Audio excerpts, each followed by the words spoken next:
You show up at work one day, and much of your job seems to be becoming unglued. You have a voicemail from your manager telling you the project you worked so hard on for the last 2 weeks is all wrong. You think, well, I told you I didn't have enough experience to take that task on.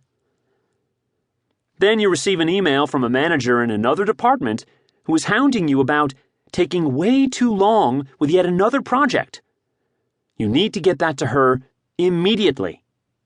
Meanwhile, you are planning to spend the morning finishing up one of your routine tasks, dotting some I's and crossing a few T's. But you've received so many urgent emails, you figure you better answer them before you do anything else. Last week, the same scenario played out, and you forgot to go back and dot the I's and cross the T's. In the end, the task had to be redone at the last minute. You ended up working very late that day, and everybody was mad. You don't want to do that again, so you've been trying to lie low and stay out of everybody's way. But now you have these managers messing with your day before it even starts. What's going on?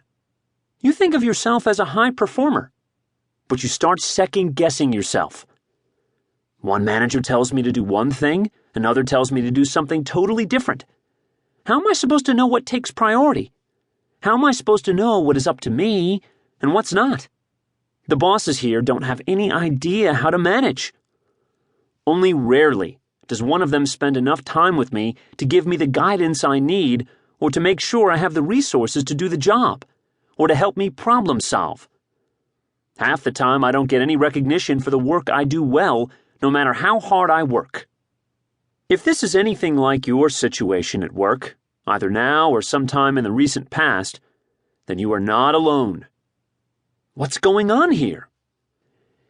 It is tempting to look at the scenario described above and blame the managers or even the entire enterprise. Maybe this company has a disproportionate number of managers who were true jerks, but probably not. It is more likely that the problem is hiding in plain sight. Undermanagement. Across all industries and at all levels of organizations, there is a shocking and profound epidemic of what I call undermanagement.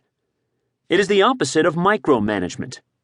The vast majority of supervisory relationships between employees and their bosses lack the day-to-day engagement necessary to consistently maintain the very basics of management.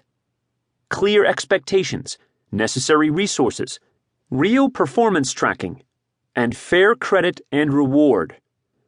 In fact, most employees report that they feel disengaged from their immediate bosses, that two-way communication is sorely deficient, and that employees rarely get the daily guidance, resources, feedback, and reward that they need.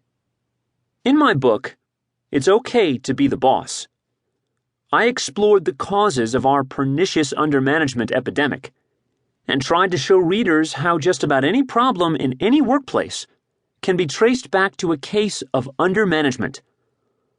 Although undermanagement is not a household word like micromanagement, it should be, because undermanagement is a success-crushing syndrome, and it is worth fighting against.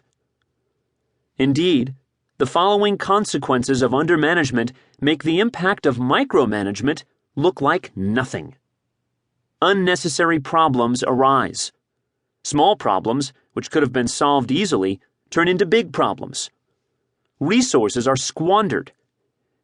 Employees perform tasks and carry out responsibilities the wrong way for longer periods of time.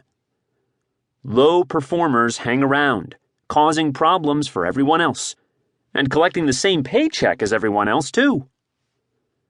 High performers get frustrated, lose commitment, and think about leaving. Employees are not set up to perform at their best.